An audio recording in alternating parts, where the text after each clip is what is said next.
السلام علیکم ورحمۃ اللہ وبرکاتہ نحمده ونصلی علی رسولہ الکریم اما بعد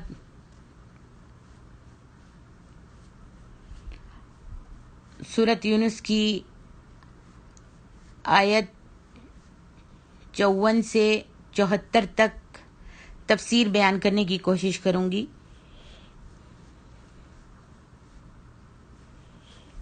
آیت نمبر 54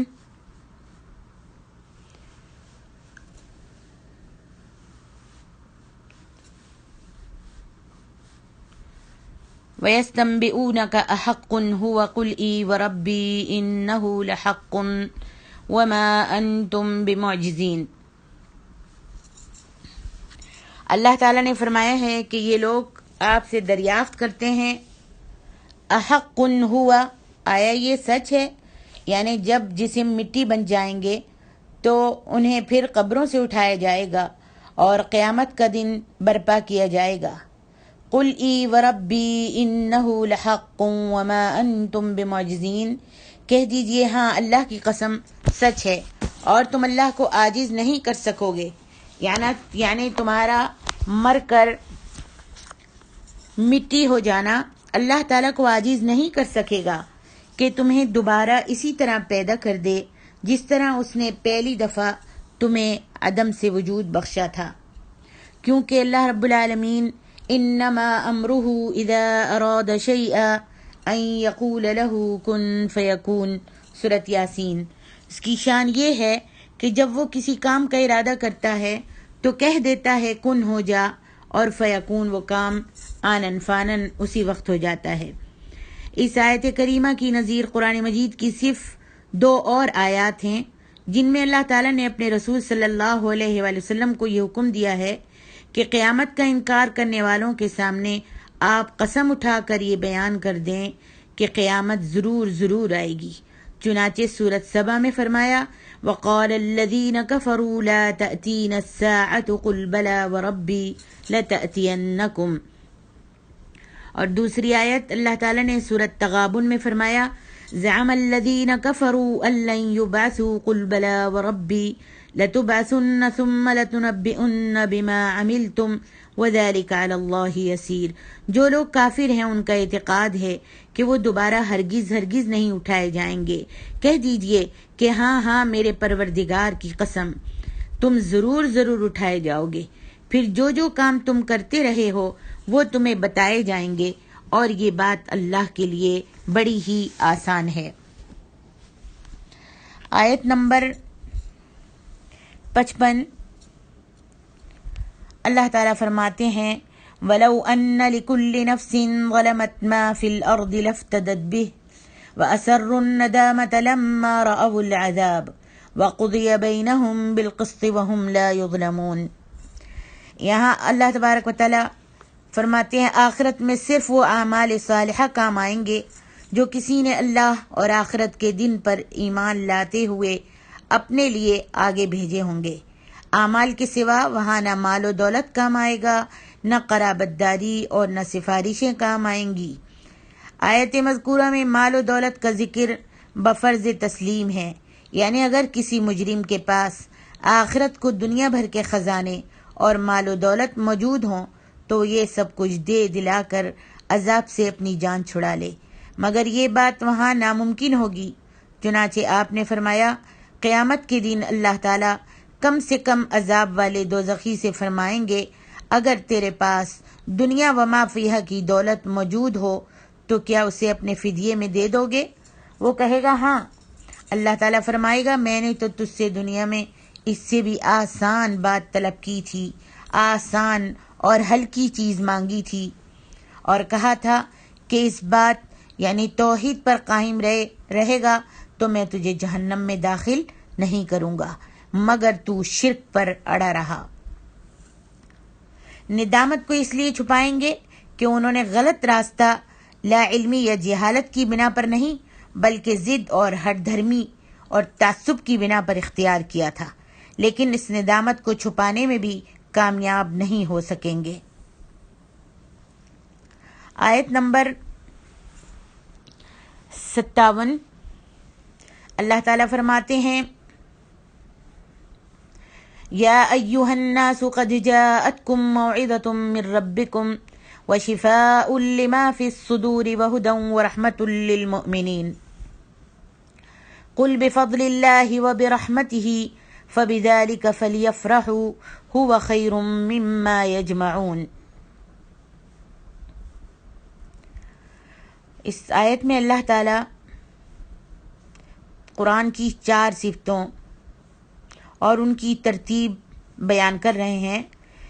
قرآن مجید کی پہلی صفت موعظت ہے۔ موعظت ایسی نصیحت کو کہتے ہیں جو انسان کی توجہ کو دنیا کے انحماق سے ہٹا کر اللہ کی یاد اور روز آخرت کی طرف مبذول کر دے اور اس سے دلوں میں رقت اور دنیا سے بے رغبتی اور آخرت سے لگاؤ پیدا ہو۔ دوسری صفت یہ ہے کہ یہ قرآن دلوں کی بیماریوں مثلا شرک اور کفر کا عقیدہ، حسد، بغض اور خود غرضی، بخل اور لالچ وغیرہ کے لیے شفا کا کام دیتا ہے۔ جو شخص قرآن پڑھتا اور اس پر عمل کرتا ہے یہ روگ خود بخود اس کے دل سے دور ہو جاتے ہیں۔ اور تیسری صفت قرآن انسان کی زندگی کے تمام شعبوں میں اس کی پوری طرح رہنمائی کرتا ہے۔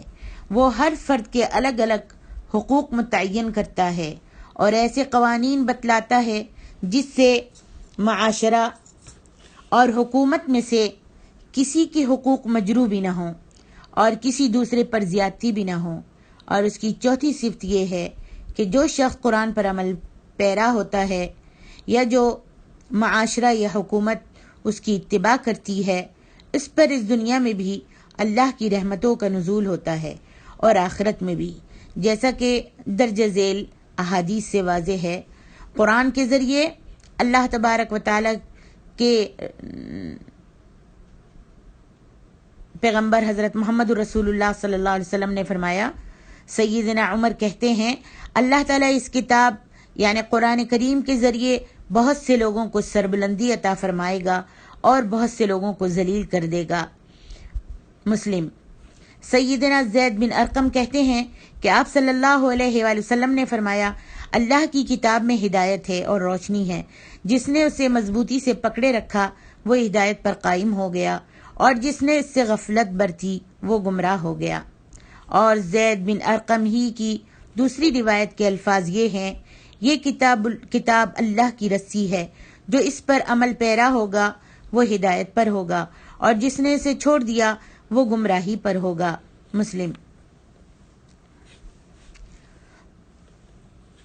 آگے اللہ تعالیٰ فرماتے ہیں قل بفضل اللہ وبرحمتہ، لہذا آپ لوگوں کو کہہ دیجئے، بتا دیجئے کہ یہ اللہ کا انتہائی فضل اور اس کی کمال مہربانی ہے جو اس نے تمہارے لیے اتنی خوبیوں والی کتاب نازل فرمائی ہے، لہذا تمہیں ایسی کتاب کے نازل ہونے پر خوشیاں منانا چاہیے۔ اور جس مال و دولت کے جمع کرنے کے لیے یہ لوگ سر توڑ کوششیں کر رہے ہیں اس سے اس بات کتاب کا علم حاصل کر لینا 1000 درجے بہتر ہے، کیونکہ مال و دولت تو ڈھلتی چھاؤں ہے اور ایک فنا ہونے والی چیز ہے، جبکہ اللہ کی کتاب ایسی نعمتوں کا راستہ دکھلاتی ہے جو لازوال ہیں اور انہیں کبھی فنا نہیں ہونے دیتی، مثلا اخلاق فاضلہ، اعمال صالحہ اور جنت کی ابدی نعمتیں اس قرآن کے علم کو حاصل کرنے سے اللہ رب العالمین عطا فرماتا ہے۔ آگے اللہ تعالیٰ ارشاد فرماتے ہیں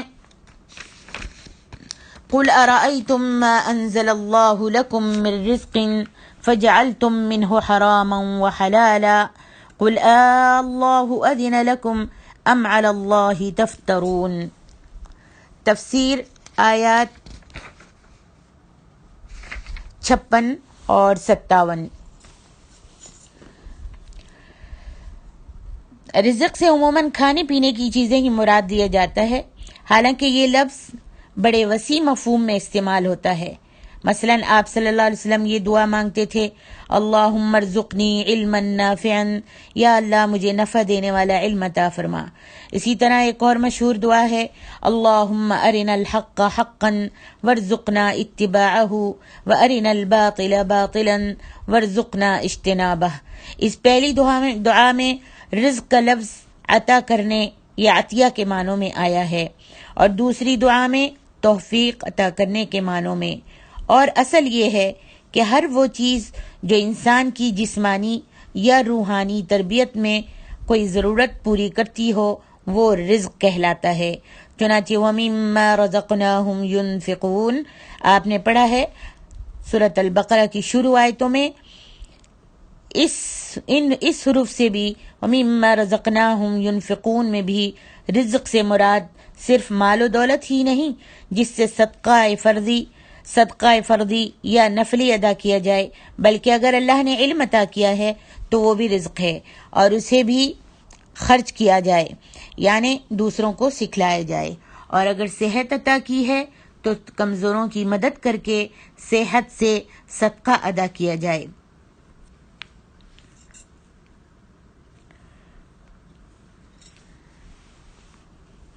آیت نمبر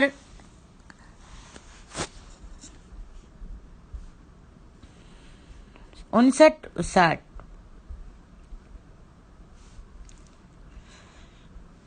قل أرأيتم ما أنزل الله لكم من رزق فجعلتم منه حراما وحلالا قل الله أذن لكم أم على الله تفترون وما ظن الذين يفترون على الله الكذب لا يفلحون۔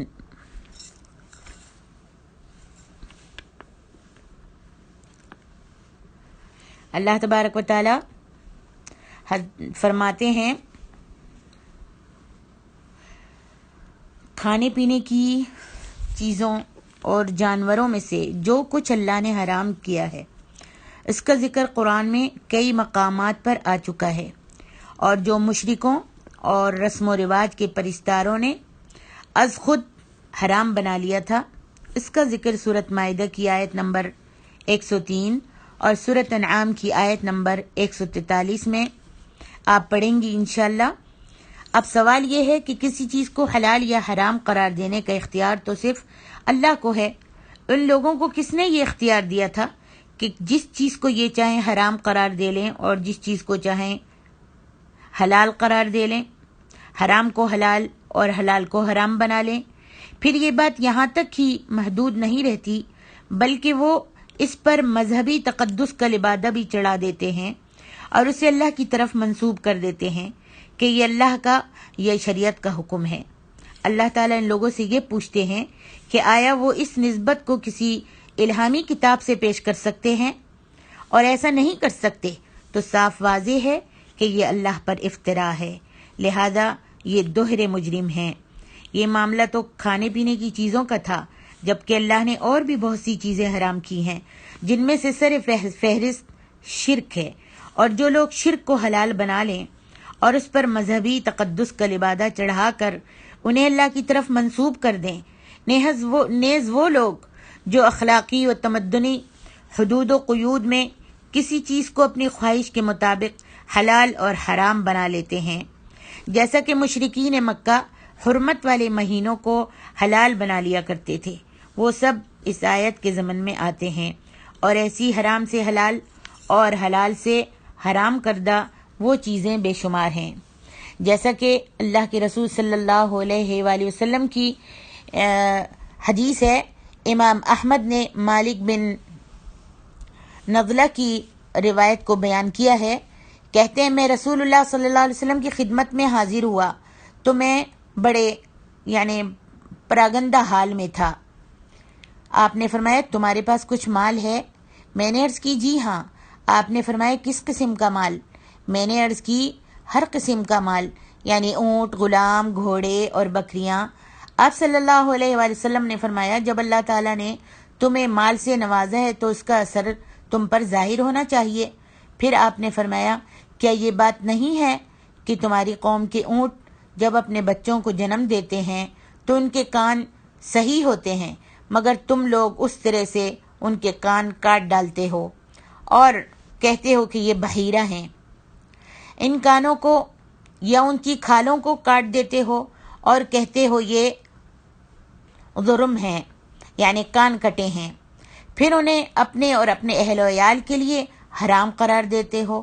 اس نے جواب دیا، جی ہاں، ہم ایسے ہی کرتے ہیں۔ آپ نے فرمایا، اللہ تعالیٰ تمہیں جو مال عطا فرمائے وہ تمہارے لیے حلال ہے، اللہ تعالیٰ کا بازو تمہارے بازو سے زیادہ مضبوط ہے، اور اللہ تعالیٰ کا استرا تمہارے استرے سے زیادہ تیز ہے۔ پھر انہوں نے باقی حدیث بھی بیان کی۔ یہ حدیث جید اور اس کی سند قوی ہے۔ اللہ تعالیٰ نے ان لوگوں کی تردید فرمائی ہے ان آیات میں جو بغیر کسی حجت اور دلیل کے محض اپنی آراء اور خواہشات سے اللہ تعالیٰ کے حلال کو حرام اور حرام کو حلال قرار دے لیتے ہیں۔ پھر قیامت کے دن کی سزا کا ذکر کرتے ہوئے اللہ تعالیٰ نے فرمایا، وَمَا ظَنُّ الَّذِينَ يَفْتَرُونَ عَلَى اللَّهِ الْكَذِبَ يَوْمَ الْقِيَامَةِ، اور جو لوگ اللہ پر افطرا باندھتے ہیں، بہتان باندھتے ہیں، وہ قیامت کے دن کی نسبت کیا خیال رکھتے ہیں؟ یعنی ان کا کیا خیال ہے کہ قیامت کے دن جب ہمارے پاس آئیں گے تو ان کے ساتھ کیا سلوک کیا جائے گا؟ ارشاد باری تعالیٰ ہے، ان اللہ لذو فضل علی الناس ولکن اکثرہم لا یشکرون، بے شک اللہ لوگوں پر مہربان ہیں۔ ابن جریر فرماتے ہیں کہ وہ مہربان ہے کہ وہ لوگوں کو جلد دنیا ہی میں سزا نہیں دیتا، اور میرے خیال میں یہ بھی احتمال ہے کہ اس جملے کا یہ مفہوم ہو کہ وہ مہربان ہے کہ اس نے اپنی پیدا کردہ ان چیزوں کو حلال قرار دے دیا جو دنیا میں مفید ہیں، اور صرف انہی چیزوں کو حرام قرار دیا ہے جو دنیا یا دین کے اعتبار سے نقصان دہ ہیں۔ وَلَكِنَّ أَكْثَرَهُمْ لَا يَشْكُرُونَ، لیکن اکثر لوگ شکر ادا نہیں کرتے، بلکہ ان چیزوں کو اپنے لیے حرام قرار دے لیتے ہیں جن کو اللہ تعالیٰ نے احسان فرماتے ہوئے ان کے لیے حلال قرار دیا ہے، اور اس طرح یہ خود اپنے آپ کو تنگی میں مبتلا کرتے ہوئے بعض چیزوں کو حلال اور بعض کو حرام قرار دے لیتے ہیں۔ مشرکین نے اپنے لیے جو شرعی ضابطے مقرر کیے اور اہل کتاب نے اپنے دین میں جن بدعات کو ایجاد کیا تھا، ان میں انہوں نے اسی طرز عمل کو اختیار کیا تھا۔ تفسیر آیت نمبر 61، الا ان وما تكونوا في شأن وما تتلوه منه من قرآن ولا تعملون من عمل الا كنا عليكم شهودا اذ تفيضون فيه۔ اس آیت میں اللہ تبارک و تعالی رسول اللہ صلی اللہ علیہ وسلم کو بھی مخاطب کر رہا ہے اور فرماتا ہے کہ مشرکین، اور نبی صلی اللہ علیہ وسلم کو بھی مخاطب کر رہا ہے اور مشرکین مکہ کو بھی، اور ان دونوں کی سرگرمیوں کا تقابلی جائزہ پیش کیا گیا ہے۔ یعنی ایک طرف تو آپ صلی اللہ علیہ وآلہ وسلم کی ذات مبارک ہے جنہوں نے لوگوں کی ہدایت کے لیے دن رات ایک کر دیا تھا، اور اسی مقصد کے لیے اپنی جان تک کھپا رہے ہیں، لوگوں کو جا جا کر قرآن سنا رہے ہیں اور اس کے ذریعے جہاد کر رہے ہیں، اور جب لوگ ایمان نہیں لاتے تو آپ کو انتہائی صدمہ ہوتا ہے۔ دوسری طرف آپ کے مخالفین ہیں جو آپ کو اور آپ کے ساتھیوں کو دکھ دینے اور تکلیفیں پہنچانے، مسلمانوں کا مذاق اڑانے اور اسلام کی ہر راہ کو روکنے میں کوئی اثر اٹھا نہیں رکھتے۔ اللہ تعالیٰ یہ سب کچھ دیکھ رہا ہے، اور ایک اور کوئی چھوٹی سے چھوٹی چیز بھی اس کی آنکھوں سے اجھل نہیں رہ سکتی۔ گویا اس آیت میں کافروں کو متنبہ کیا جا رہا ہے کہ جو کرتوتیں تم کرتے ہو یا کرنے کا ارادہ رکھتے ہو وہ سب کچھ اللہ کے علم میں پہلے سے ہی موجود ہے، پھر وہ تمہاری ایک ایک حرکت کو دیکھ بھی رہا ہے اور وہ ریکارڈ بھی ہوتی جا رہی ہیں۔ لہٰذا اپنی ان سرگرمیوں کے انجام کی ابھی سے فکر کر لو، اور نبی کو یہی بات کہہ کر تسلی دی جا رہی ہے اور صبر کی تلقین کی جا رہی ہے۔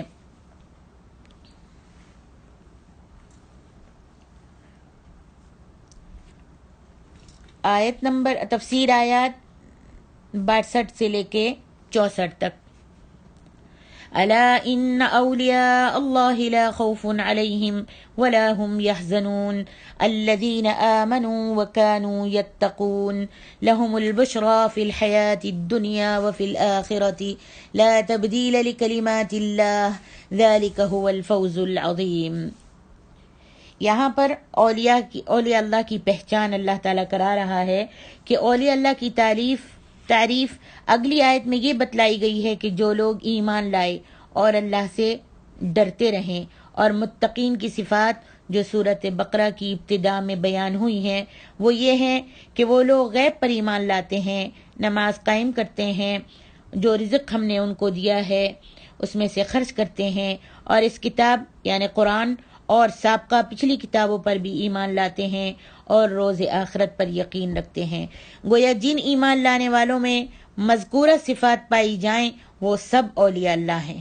پھر چونکہ ایمان اور اتقاء کے بھی کئی درجے ہیں، اس لحاظ سے اولیاء اللہ کے بھی کئی درجے ہوئے، اور عرف عام میں اولیاء اللہ ان لوگوں کو کہتے ہیں جو ایمان و تقوی کے بلند درجات پر فائز ہوں۔ اس کی مثال یوں سمجھیے کہ 50-100 روپیہ بھی مال و دولت ہے۔ جس کے پاس 50 ہیں یا 100 روپے ہیں وہ اس کے پاس بھی مال و دولت ہے، لیکن مالدار اسی شخص کو کہتے ہیں جس کے پاس ہزاروں اور لاکھوں روپے اپنی ضروریات زندگی سے زائد موجود ہوں۔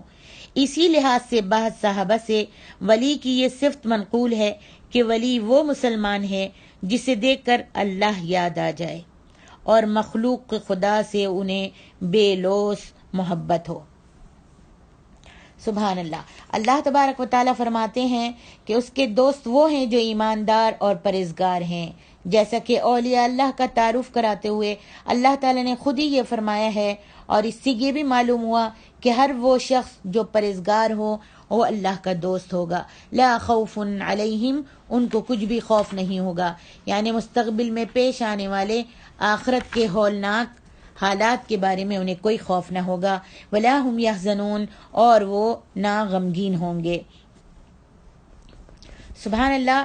اسی بارے میں حضرت ابو ہریرہ کی روایت ہے کہ رسول اللہ صلی اللہ علیہ وسلم نے فرمایا، کچھ بندگان الہی ایسے بھی ہوں گے جن پر انبیاء و شہداء بھی رشک کریں گے۔ صحابہ کرام نے عرض کی، اے اللہ کے رسول، وہ کون سعادت مند لوگ ہوں گے تاکہ ہم بھی ان سے محبت کریں؟ فرمایا، وہ لوگ جو کسی مالی لالچ یا نسبی تعلق کے بغیر ایک دوسرے سے محبت کرتے ہیں، ان کے چہرے نور سے منور ہوں گے اور وہ نور کے ممبروں پر جلوہ افروز ہوں گے۔ جب لوگ خوف میں مبتلا ہوں گے تو انہیں کوئی خوف نہیں ہوگا، اور جب لوگ غمناک ہوں گے تو انہیں کوئی غم نہ ہوگا۔ پھر آپ نے یہ آیت کریمہ تلاوت فرمائی، الا ان اولیاء اللہ لا خوف علیہم ولا هم یحزنون، آگاہ رہو، بے شک جو اللہ کے دوست ہیں ان کو نہ کچھ خوف ہوگا اور نہ وہ غمناک ہوں گے۔ لیکن موجودہ دور میں اولیاء اللہ کا مفہوم کیا ہے؟ قرن اول میں بھی کچھ ایسے مسلمان موجود تھے جن کی زہد و تقوی اور عبادت کی طرف زیادہ مائل تھے، جن کی طبیعتیں زہد و تقوی اور عبادت کی طرف زیادہ مائل ہو گئیں۔ پہلی صدی اور دوسری صدی ہجری میں انہیں زہاد اور صالحین کا نام دیا جاتا تھا، لیکن تیسری صدی میں جب مسلمانوں پر یونانی اور ہندی فلسفہ کے اثرات پڑنے لگے تو یہ طبقہ ترک دنیا اور رہبانیت کی طرف مائل ہو گیا، اور اولیاء اللہ کا مفہوم یکسر بدل گیا، اور یہ لفظ صرف ان لوگوں کے لیے مختص ہو گیا جو ریاضتیں اور چلہ کشیاں کریں اور باقاعدہ کسی شیخ یا ولی کی بیعت کے رشتے میں منسلک ہوں اور ان سے کرامات کا ظہور ہو۔ پھر اس طبقہ میں وحدت الوجود، وحدت الشہود اور حلول جیسے غیر اسلامی عقائد داخل ہو گئے، اور ولی کی ولایت کا معیار یہ قرار پایا کہ جس کسی سے کرامت کا ظہور جتنا زیادہ ہو وہ اسی درجے کا ولی ہے۔ پھر ان لوگوں میں بعض نے یہ دعویٰ بھی کر دیا کہ ہمیں براہ راست اللہ سے خبریں ملتی ہیں اور ہمیں رسول کی ضرورت نہیں ہے۔ بعض نے شریعت کو ہڈیاں اور اپنے دین کی طریقت کو اصل مغز قرار دیا اور ولایت کے ایک باقاعدہ باطنی نظام کی داغ بیل رکھ دی۔ ان میں پیری مریدی لازمی قرار دی گئی، اور یہ لوگ اپنے اس مخصوص طبقے کو ہی برتر اولیاء اللہ قرار دینے لگے، اور ان اولیاء اللہ کے علم غیب، تصرف اور ہیبت سے لوگوں کو ڈرایا جانے لگا، اور ایسے نظریات مسلمانوں میں خوب شائع کیے گئے۔ شرعی نقطہ نظر سے میری محترم ماں اور عزیز بہنوں، شرعی نقطہ نظر سے ایسے نظریات بالکل بے بنیاد ہیں۔ خوف کا لفظ کسی پیش آنے والے خطرے کے لیے اور غم کا لفظ ماضی میں کسی چھن جانے والی نعمت کے لیے استعمال ہوتا ہے، اور اس بشارت کا اطلاق دونوں جہانوں میں ہوتا ہے۔ لہم البشریٰ فی الحیات الدنیا وفی الآخرہ، یعنی دنیا میں بھی اور آخرت میں بھی۔ دنیا میں ان اولیاء اللہ کا اپنے پروردگار پر اس قدر بھروسہ ہوتا ہے کہ انہیں نہ تو کسی چیز کا خوف زدہ کر سکتا ہے، اور نہ ہی انہیں ایسا غم ہوتا ہے کہ انہوں نے اپنی سابقہ زندگی اللہ سے غفلت اور بیکار کاموں میں گزاری ہے۔ یہی صورت آخرت میں بھی ہوگی۔ انہیں نہ اس دن کی ہیبت زدہ کرے گی، نہ پیاس ستائے گی، اور نہ ہی اور کسی قسم کے دکھ یا عذاب کا خطرہ ہوگا، اور نہ دنیا میں گزاری ہوئی زندگی کے متعلق کچھ حسرت اور ندامت ہوگی، نہ کسی مطلوب چیز کے چھن جانے کا ان کو افسوس ہوگا۔ اللہ تعالیٰ کی یہ بشارت ایسی ہے کہ جو حتمی، یقینی اور ناقابل تغیر و تبدل ہے۔ دیگر جو اللہ کے دوست ہوں یا جن کا دوست اللہ تعالیٰ ہو، وہ کہیں بھی اور کسی حال میں بھی پریشان نہ ہوں گے، اور ان کے لیے یہی بات سب سے بڑی کامیابی کی ہے۔ جیسے الحمدللہ ہم سب اللہ کے لیے اس گروپ میں شامل ہوئے ہیں اور اللہ کی کتاب پڑھنے کے لیے، اللہ کے لیے ایک دوسرے سے محبت کر رہے ہیں، اور جب کوئی بیمار ہو رہا ہے تو دیکھیے کس طریقے سے آمین کہی جا رہی ہے، تو یہ سب دینی محبت ہے۔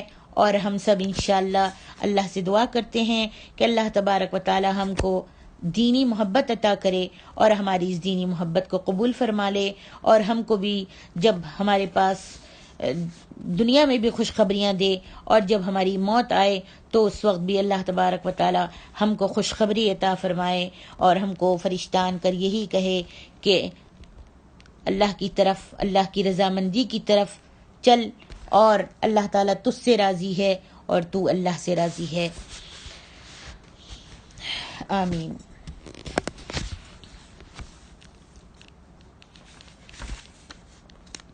تفسیر آیات 65 اور 67۔ وَلَا يَحْزُنْكَ قَوْلُهُمْ إِنَّ الْعِزَّةَ لِلَّهِ جَمِيعًا هُوَ السَّمِيعُ الْعَلِيمُ۔ اولیاء اللہ کے بعد اب ساتھ ہی اعداء اللہ کا ذکر فرمایا ہے اللہ نے، جو حق کا انکار کرتے تھے، پیغمبر اسلام اور مسلمانوں پر مذاق اڑاتے تھے اور ان پر بھکتیاں کستے تھے، اور انہیں تکلیفیں پہنچانے میں کوئی کسر بھی اٹھا نہیں رکھتے تھے۔ اس آیت میں پیغمبر اسلام اور مسلمانوں کو یہ کہہ کر تسلی دی جا رہی ہے کہ غلبہ، قوت، اقتدار اور عزت تو سب کچھ اللہ کے ہاتھ میں ہے، اور اللہ تمہیں کبھی اس حال میں نہ رہنے دے گا، بلکہ ایسے حالات پیدا کر دے گا کہ منکرین حق ذلیل اور رسوا ہوں گے، اور عزت اور غلبہ جو ہے وہ اہل حق کو ہی انشاءاللہ نصیب ہوگا۔ یعنی اللہ تبارک و تعالی مختار کل، اللہ تعالیٰ کو مختار کل ماننے کے لیے بے شمار دلائل موجود ہیں، جن میں سے ایک یہ ہے کہ اس نے رات اور دن کو پیدا کیا۔ اب اس کی ایک نشانی میں غور کرنے سے مزید بے شمار ایسی نشانیاں مل جاتی ہیں جو اللہ کے مختار کل، قادر مطلق اور مقتدر ہستی ہونے پر دلالت کرتی ہیں۔ تنہا اسے ہی حاجت روا، مشکل کشا سمجھنے، نیز اسے پکارنے اور خالص اسی کی عبادت کرنے کے لیے تو ایسے ٹھوس حقائق موجود ہیں، لیکن جو لوگ اللہ کے سوا دوسری چیزوں کو پکارتے یا ان کی پرستش کرتے ہیں، ان کے پاس ایسی کون سی دلیل موجود ہے جس سے یہ ثابت ہو سکے کہ ان کا بھی اس کائنات میں کچھ حصہ یا اختیار و تصرف ہے؟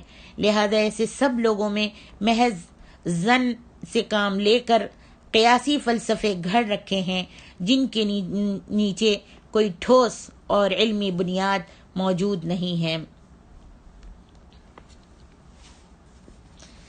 تفسیر آیات نمبر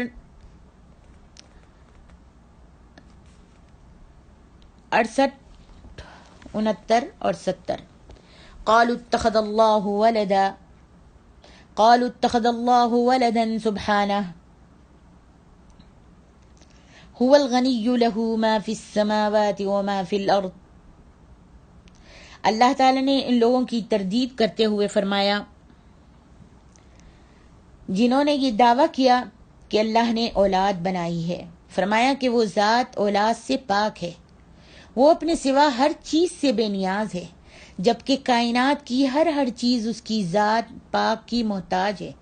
لہو ما فی السماوات وما فی الارض، جو کچھ آسمانوں میں اور جو کچھ زمین میں ہے سب اسی کا ہے۔ تو اس نے جس کو پیدا فرمایا ہے اس میں سے اس کی اولاد کیسے ہو سکتی ہے، جبکہ کائنات کی ہر چیز اس کی مملوک اور اسی کی غلام ہے۔ ان عندکم من سلطان بہذا، اے جھوٹ اور بہتان باندھنے والوں، تمہارے پاس اس کی کوئی دلیل نہیں ہے، یعنی یہ جو تم کذب و بہتان سے کام لیتے ہوئے کہہ رہے ہو کہ اللہ تعالیٰ نے بیٹا بنا لیا ہے، تمہارے پاس اس کی کوئی دلیل نہیں ہے۔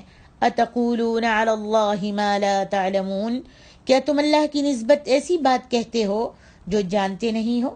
یہ ان کی اس بات کی تردید زبردست وعید اور نہایت شدید سختی ہے، جیسا کہ فرمایا وقالوا اتخذ اللہ ولدا لقد جئتم شيئا إدا تكاد السماوات يتفطرن منه وتنشق الأرض وتخر الجبال هدا أن دعوا للرحمن ولدا وما ينبغي للرحمن أن يتخذ ولدا إن كل من في السماوات والأرض إلا آتي الرحمن عبدا لقد أحصاهم وعدهم عدا وكلهم آتيه يوم القيامة فردا۔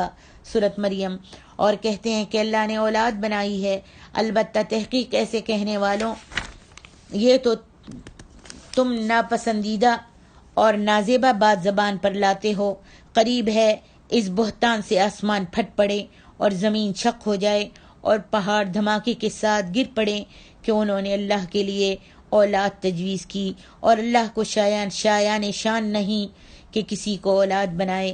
جو بھی آسمانوں اور زمین میں ہیں سب اللہ کے روبرو غلام ہو کر آئیں گے، یقیناً اس نے ان سب کو اپنے علم سے گھیر رکھا ہے اور ایک ایک کو شمار کر رکھا ہے، اور سب قیامت کے دن اس کے سامنے اکیلے اکیلے حاضر ہوں گے۔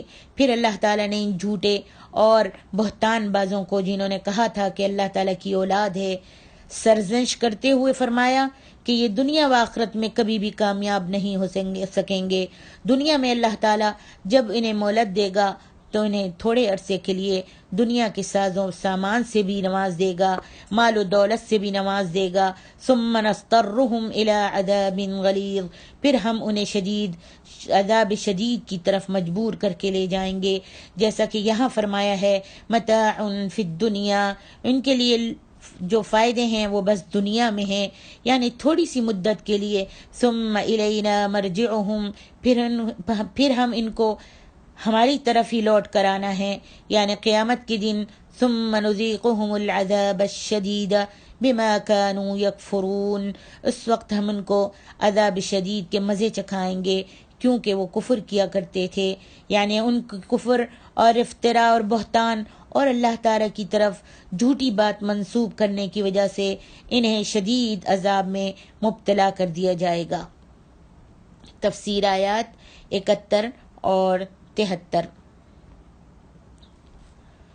وَاتْلُ عَلَيْهِمْ نَبَأَ نُوحٍ إِذْ قَالَ لِقَوْمِهِ يَا قَوْمِ إِنْ كَانَ كَبُرَ عَلَيْكُمْ مَقَامِي وَتَذْكِيرِي بِآيَاتِ اللَّهِ۔ مشرکوں کے پاس اپنے مذہب کی صداقت میں سب سے مؤثر جواب یہ ہوتا ہے کہ اگر تم لوگوں نے ان کے معبودوں یا اولیاء اللہ کی شان میں کوئی گستاخی کی بات کی یا ان کی توہین کی تو وہ تم پر فلاں فلاں مصیبت ڈھا دیں گے اور تم کو تباہ و برباد کر دیں گے۔ ایسے عقائد کے وہ خود بھی معتقد ہوتے ہیں اور دوسروں کو بھی ڈراتے اور دھمکاتے رہتے ہیں، اور ان کا یہ عقیدہ سیدنا نوح علیہ السلام سے لے کر آج تک بستور چلا آ رہا ہے۔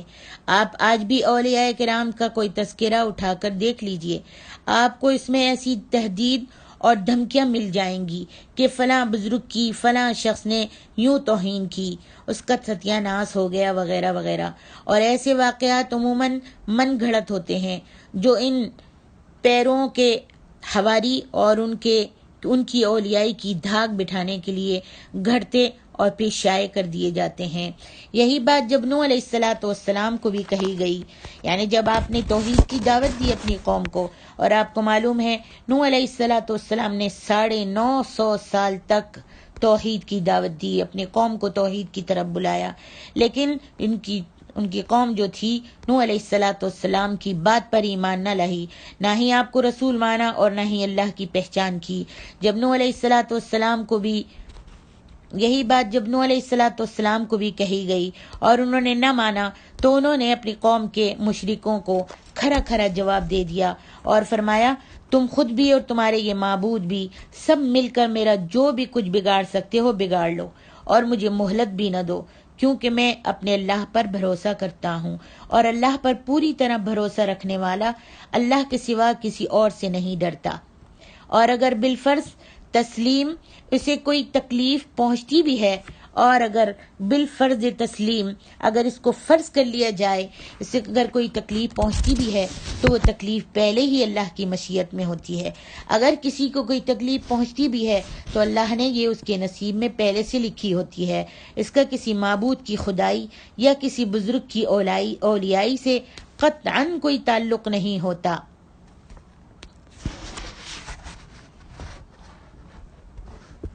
اگر تم لوگوں کو میری نصیحت کی باتیں اچھی نہ لگیں تو بھی میں اس کام سے باز نہیں آؤں گا۔ حضرت نوح علیہ السلام نے اپنے قوم سے کہا، کیا کہا؟ فَإِن تَوَلَّيْتُمْ فَمَا سَأَلْتُكُم مِّنْ أَجْرٍ إِنْ أَجْرِيَ إِلَّا عَلَى اللَّهِ وَأُمِرْتُ أَنْ أَكُونَ مِنَ الْمُسْلِمِينَ۔ کہا کہ اگر تم لوگوں کو میری نصیحت کی باتیں اچھی نہیں لگتی تو بھی میں اس کام سے باز نہیں آنے کا، بلکہ تمہیں سمجھاتا ہی رہوں گا، کیونکہ مجھے اللہ کا یہی حکم ہے، میں اس کی طرف سے مامور ہوں اور اسی کے ذمے میرا اجر ہے۔ میں تمہیں یہ تبلیغ کرنے کا تم سے کوئی معاوضہ بھی نہیں طلب کر رہا، تنخواہ بھی نہیں مانگ رہا، اور نہ کچھ میں تم سے طمع رکھ رہا ہوں۔ اگر تمہیں یہ باتیں پسند نہ آئیں تو تم میری تنخواہ روک دو گے یا مجھے کچھ نہ دو گے، میں تم سے ایسی کوئی حرص نہیں رکھتا، میں تو صرف اللہ کے حکم کا پابند اور اسی کا فرما بردار ہوں۔ سیدنا نوح علیہ السلام کے علاوہ باقی انبیاء کا بھی یہی شیوہ رہا ہے، وہ یہ ہے کہ انبیاء کو عموماً اس وقت مبعوث کیا جاتا ہے جب کسی قوم کے حالات بگڑے ہوئے ہوتے ہیں، کفر و شرک اور ظلم و عدوان عام ہوتا ہے۔ ان حالات میں مخالفین اگر انبیاء کی بات ہی سن لیں تو بڑی بات ہے، اور اجر تو اس کے ذمے ہوتا ہے جس نے انہیں اس کام پر لگایا ہوا ہے۔ اس سے یہ معلوم ہوا کہ اگر اسلامی حکومت یا مسلمانوں کا کوئی ادارہ کسی کو تبلیغ کے کام پر مامور کرے تو اس حکومت یا ادارے سے تنخواہ یا اجرت لینا جائز ہے، خواہ یہ تبلیغ کا کام اندرون ملک ہو یا بیرون ملک، دار السلام میں ہو، دار الاسلام میں ہو یا دار الحرب میں۔ اگر تبلیغ کرنے والا اس تنخواہ کا محتاج نہیں تو بھی اسے لے لینا چاہیے اور آگے صدقہ کر دینا چاہیے، جیسا کہ احادیث صحیحہ سے بھی یہی بات ثابت ہے۔ بخاری اور مسلم میں بھی کتاب الزکوٰۃ میں یہ موجود ہے۔ اس موقع پر نوح علیہ السلام کے واقعات کو ذکر کرنے کا ایک مقصد اللہ تعالیٰ کا یہ ہے کہ اللہ تعالیٰ اپنے پیغمبر کو تسلی دینا چاہتے ہیں کہ نبی علیہ السلام کو کہ اگر آپ کی قوم آپ کو جھٹلا رہی ہے تو یہ کوئی نئی بات نہیں ہے۔ سابقہ پیغمبر بھی ایسے ہی حالات سے دوچار ہوئے تھے اور انہوں نے صبر اور برداشت کا کمال مظاہرہ کیا تھا، لہذا آپ کو صبر اور برداشت سے کام لینا چاہیے۔ اور دوسرا مقصد جھٹلانے والوں کو متنبہ کرنا ہے کہ جن لوگوں نے ہمارے انبیاء کو جھٹلایا تھا ان کے انجام پر غور کر لو اور خوب سمجھ لو، اگر تم اپنی ضد اور ہٹ دھرمی سے باز نہ آئے تو تمہارا بھی ایسا ہی انجام ہونے والا ہے۔ فَنَجَّيْنَاهُ وَمَن مَّعَهُ فِي الْفُلْكِ وَجَعَلْنَاهُمْ خَلَائِفَ وَأَغْرَقْنَا الَّذِينَ كَذَّبُوا بِآيَاتِنَا فانظر كيف كان عاقبة المنذرين ثم بعثنا من بعده رسلا إلى قومهم فجاءوهم بالبينات فما كانوا ليؤمنوا بما كذبوا به من قبل كذلك نطبع على قلوب المعتدين. یعنی جھٹلانے والوں پر اللہ کا عذاب اس صورت میں آیا کہ نیچے زمین سے پانی کے چشمے جاری ہونے لگے اور اوپر سے موسلا دھار بارش ہونے لگی. جب نوح علیہ السلام نے 950 سال دعوت کی، توحید کی دعوت دی اپنی قوم کو، اور انہوں نے نہ مانا اور سرکشی پر تلے رہے، تو نوح علیہ السلام نے بد دعا کر دی اور کہا قال رب انی دعوت قومی لیلا ونہارا فلم يزدهم دعائي إلا فرارا وإني كلما دعوتهم لتغفر لهم جعلوا أصابعهم في آذانهم واستغشوا ثيابهم وأسروا واستكبروا استكبارا. اے اللہ ان میں سے کسی کو بھی نہ چھوڑ، سب کو برباد کر دے، ہلاک کر دے. اللہ میں نے ان کو رات کو بھی تبلیغ کی، دن میں بھی کی، چپکے سے بھی کی اور اعلانیہ بھی کی. اللہ انہوں نے نہ مانا، یہ منہ پھیر کر چلے جاتے تھے، یا اپنے کپڑوں کو سے اپنے چہروں کو ڈھک لیا کرتے تھے، یا اپنی کانوں میں انگلیاں ڈال لیتے تھے. تو اللہ ان سب کو ہلاک کر دے. ادھر پیغمبر نے دعا کی، ادھر اللہ تبارک و تعالی نے عذاب بھیج دیا کہ نیچے زمین سے پانی کے چشمے جاری ہونے لگے اور اوپر سے موسلا دھار بارش ہونے لگی. اور یہ عمل مفسرین کے قول کے مطابق 6 ماہ تک جاری رہا، اور پانی سطح زمین سے اتنا بلند ہوا کہ پہاڑ تک اس میں غرق ہو گئے. اور آپ تو انشاءاللہ پیچھے پڑیں گی یا آگے پڑیں گی انشاءاللہ کہ نوح علیہ السلام کی قوم پر کس طریقے سے عذاب آیا تھا کہ ان کے بیٹے کو بھی اللہ تبارک و تعالی نے سمندر میں پانی کے اندر غرق کر دیا، پہاڑ تک اس میں غرق ہو گئے. مجرمین بھلا کیسے بچ سکتے تھے؟ بچے صرف وہی لوگ جو ایمان لائے تھے. اور نوح علیہ السلام کو اللہ نے کشتی بنانے کا حکم دیا تھا. نوح علیہ السلام نے کشتی بنائی اور کہا کہ اس میں ایک ایک جوڑے کو بٹھا لو. جب آپ نے ایک ایک جوڑا جو اسلام لایا تھا ان کو بٹھا لیا، یہاں تک کہ جانوروں کا بھی ایک ایک جوڑا بٹھا لو، آپ نے ان کشتی میں ان کو سوار کر لیا جو اسلام لائے تھے. اور کشتی جو تھی اتنے بے انتہا عذاب کے اندر، موجوں کے اندر، پانی کی موجوں کے اندر، اور یہ پانی کی موجیں اوپر تک اٹھ رہی تھیں، زمین سے پانی، آسمان سے پانی، یہاں تک کہ تندور تک سے پانی پھٹ پڑا اور اتنا پانی آیا. لیکن اس پانی کے درمیان یہ کشتی ایمان والوں کو لے کر آرام سے چل رہی تھی. اللہ اکبر. 6 ماہ بعد بارشیں بھی ختم ہو گئیں اور زمین بھی پانی کو جذب کرنے لگی. کچھ ہواؤں نے پانی کو خشک کر دیا. کشتی تو جودی پہاڑ پر ٹک گئی تھی. 40 دن بعد جب زمین کی سطح خشک ہو گئی تو یہی مومن جو کشتی میں سوار تھے زمین پر اتر آئے اور کافروں کی زمین پر قابض ہوئے، اور آئندہ نسل جو تھی وہ انہی سے چلی. آگے اللہ تعالیٰ فرماتے ہیں، اللہ تعالیٰ ہم سب کو اپنے عذاب سے بچائے، اور اللہ ہم کو اپنی اور اپنے نبی کی اطاعت کرنے کی، اپنی عبادت اور نبی کی اطاعت کرنے کی توفیق عطا فرمائے. فرمایا كذلك نطبع على قلوب المعتدين. سیدنا نوح علیہ السلام کے بعد ہود علیہ السلام، صالح علیہ السلام، ابراہیم، لوط علیہ السلام، شعیب علیہ السلام کو ہم نے ان کی قوموں کی طرف واضح نشانات دے کر بھیجا تھا. ان سب رسولوں سے وہی معاملہ پیش آیا جو سیدنا نوح علیہ السلام کو پیش آیا. یعنی جب ان لوگوں نے پہلی بار انکار کر دیا تو بس پھر اسی پر ڈٹ گئے، اور رسولوں کے 1000 بار سمجھانے کے باوجود بھی ان سے یہ نہ ہو سکا کہ اپنی غلطیوں کا اعتراف کر لیں. جب لوگ اس حالت کو پہنچ جاتے ہیں تو اللہ ان کے دلوں پر مہر لگا دیتا ہے، جس کا مطلب یہ ہوتا ہے کہ ان کے دل اس قابل ہی نہیں رہے کہ وہ آئندہ ہدایت قبول کر سکیں. اور مہر لگنے کی نسبت اللہ کی طرف محض اس حیثیت سے ہوتی ہے کہ اسباب کے مسبب یا نتائج اللہ کے ہاتھ میں ہیں. انسان اسباب کے اختیار کرنے میں پوری طرح مختار ہوتا ہے، اور اسی وجہ سے اس کی سزا و جزا اس کے اسباب اختیار کرنے پر ہی مترتب ہوتی ہے. گویا مہر لگنا اللہ تعالی کی طرف سے ایک سزا ہے جو انہیں انکار و مخالفت کے جرم کی پاداش میں ملتی ہے. اللہ تعالی ہم سب کو اپنے عذابوں سے محفوظ رکھے. وآخر دعوانا ان الحمد للہ رب العالمین.